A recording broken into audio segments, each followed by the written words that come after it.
Welcome to the Dental Business Guide podcast. From money to marketing to management, this podcast will help you run a better dental business. Hello everyone, I'm Arun Mehra here today on the Samera Dental Business Guide podcast, and today I've got Nigel out there talking to us. How are you doing, Nigel? Yeah, I'm fine, Arun, thanks.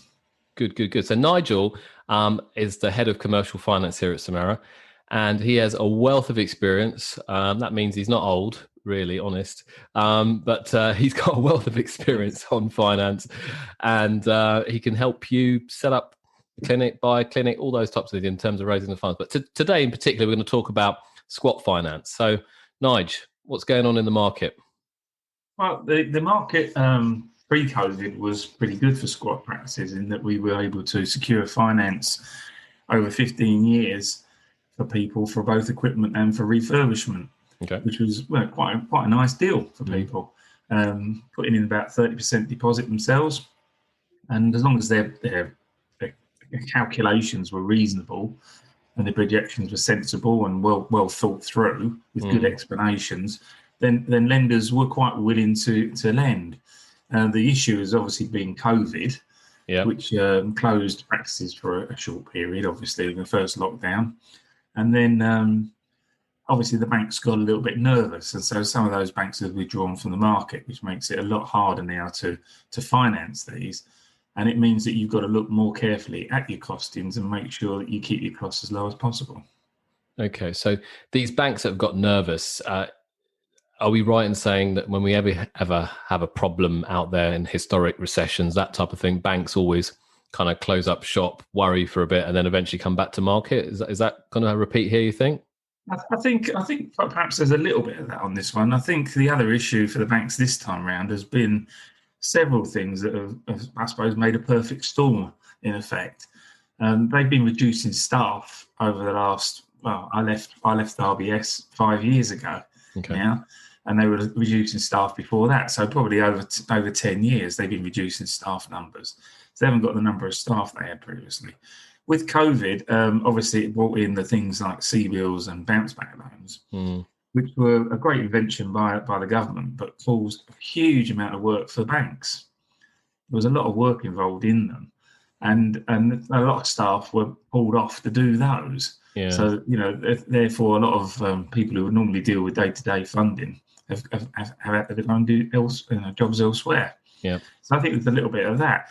And I think also, the 2 or 3 banks that did this sort of funding were very badly hit by those circumstances because they've got large numbers of business customers.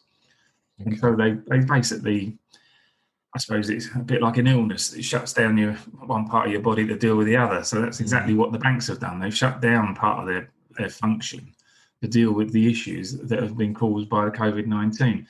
And we're very hopeful that they will start to reopen again. But with all these things, people keep saying to me, what date will they reopen? And it's how long is a piece of string, isn't it? When COVID is carrying on, vaccinations are happening. Hopefully, when we come out of lockdown, the banks will start to open up again and life will become a little bit easier for people looking to borrow money. Okay, no, fair point. But I suppose what we've also seen in the dental market in the last 12 months is a huge demand amongst dentists who may have been affected by COVID in their existing practices as associates. And they're thinking, you know what, I've had enough of this. I want to go out and have my own practice. So there's there's such demand by dentists out there wanting their own practices, okay, whether it's buying or setting up, okay. What do you say to those people who want to set up, but the banks aren't willing to lend? How are we going to get around that kind of conundrum?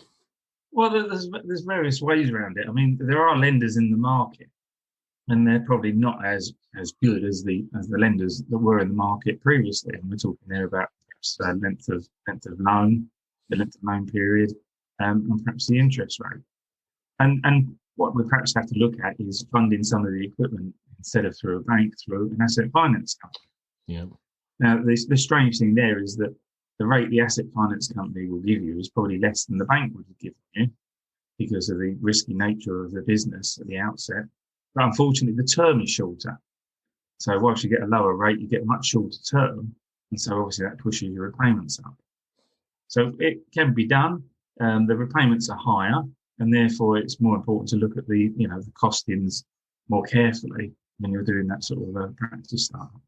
Okay, so in terms of, I spoke to someone yesterday, okay, and they want to do a startup, and they've got some savings, okay, kind of quite green and excited, but not really fully aware what they need to do and how they need to do it in terms of especially on the finance side. So I know banks have a particular way they want to see things, okay, and dentists have another way, and the dentists invariably have a big list of equipment and kit and caboodle they want to buy, whereas the bank's saying, well, you don't need half of these things. So how do we marry that up? What do we do in this situation?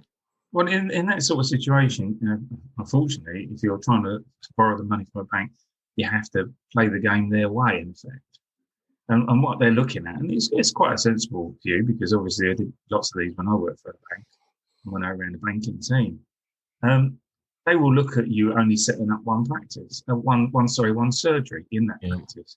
You might have room for 4, 5, 6 surgeries, but there's no point in setting them up with lots of expensive equipment to become what is basically an expensive storeroom.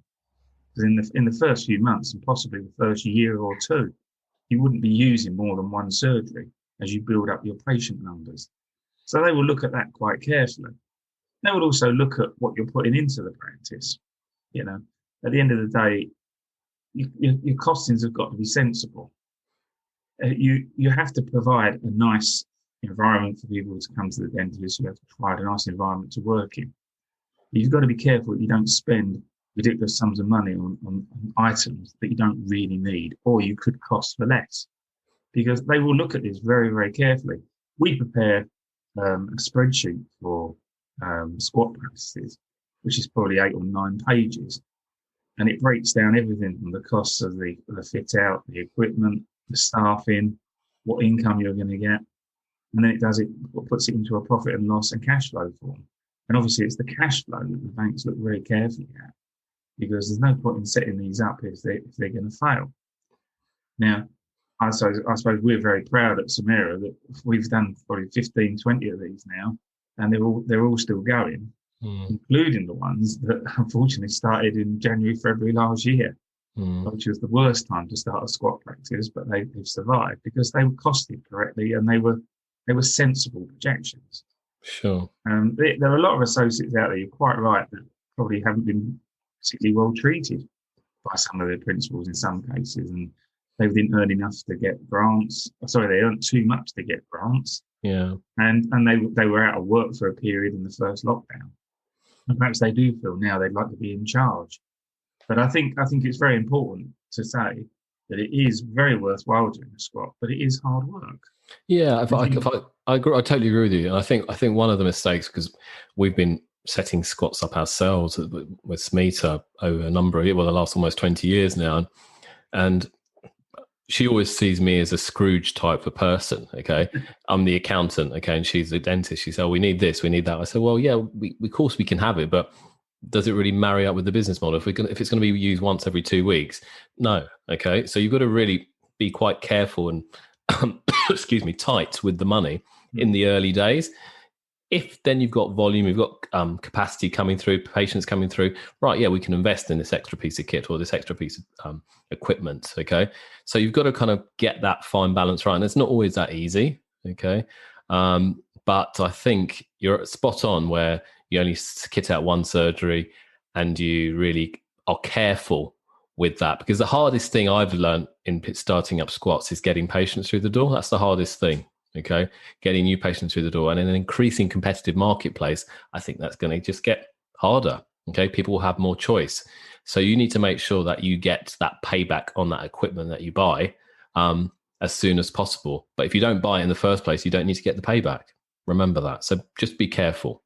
Yeah, I think you hit on a good point there, because whilst the initial costings are very, very important, your business plan and your idea of the location and the detail you can provide regarding the competition is all important, because you have got to get numbers through the door. So it's important to know whether your competition is actually competition for you in the private market, or is it NHS, Yeah. You need to know what's their accessibility like. Are they on the first floor?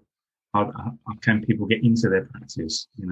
People with buggies, trams, wheelchairs. Is it accessible? Because a lot of the older practices obviously aren't. But the advantages now, there are huge advantages in that the planning laws changed recently, and therefore it's easier to find premises, and much easier to find a premises, and you don't have to mess around talking to the council for a couple of months to get change of use. Yeah. Now, in addition to that, and perhaps it's an advantage, but a sad one, there are a lot more retail units available because of the changes in the high street. The changes have been coming for many years, and COVID-19 has just accelerated that change. Totally. And premises are available. So it is possible to get a good premises, a good high street with parking nearby, and possibly, you start looking at things then that will save you money. Talking to the landlord and getting a rent-free period. Sure. Get 6 months, that enables you to build the place and actually start work. It's about looking at your fixed costs and making sure at the beginning your fixed costs are as low as possible. Correct. Okay. No, really useful. So I think in summary, we're seeing that the banks are being cautious, okay, in lending to squats. They're still very active for buying practices, correct? Yeah, correct. That's quite correct. But on the squat side of things, they're being cautious, but we're hopeful at some point that they're going to come back to the market. However, there's as ever here at Samera, we always find a way. Okay, so if you're still wanting to do a squat, there are other avenues to pursue, not just the main general banks on the high street. And Nigel, Dan, and the team, we're very privileged to have them on our team. That they have the right contacts and the know-how to find other sources of finance that potentially can help you. Am I right in saying that? Yeah, it's very true. I think it's not just about me. I mean, I've had 40 years experience in the bank, but between the team, there's 150 years. Yeah. That's the 5 different people we have. And, they've all got experience of startups and squat practices because they worked for the banks that did those. Yeah. And I think that gives us a good insight, really, because you are effectively the questioner of the person putting the business plan together, because you've been on that side of on the coin. You've been in the bank who used to ask those types of questions. So you know what the bank's going to say or what to expect the banks to say. So I think we're quite lucky like that. So yeah, good. Very, very interesting, Nigel. Very useful. I think if anyone's seeking finance in this current environment to start up a practice, Nigel, Dan, and the team are all available to help. And if you've got any not past comments, but any last comments, Nigel, to add? No, just that if people are interested in starting, then obviously they do need some cash. Yeah, it is important to make sure you've got a reasonable amount of cash. You will have to work elsewhere. Bear that in mind. It will be hard. You will have to work extra days perhaps elsewhere.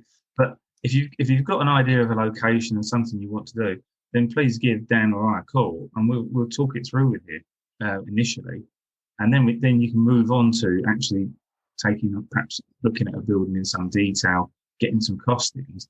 And at that stage, really, you haven't expended a lot of funds on outside suppliers, and you can get projections. And those projections, really, I always say to people, until you have the projections in front of you, you haven't got any realism, because that's the bit where people realise what it's going to cost, and they start looking at things more carefully.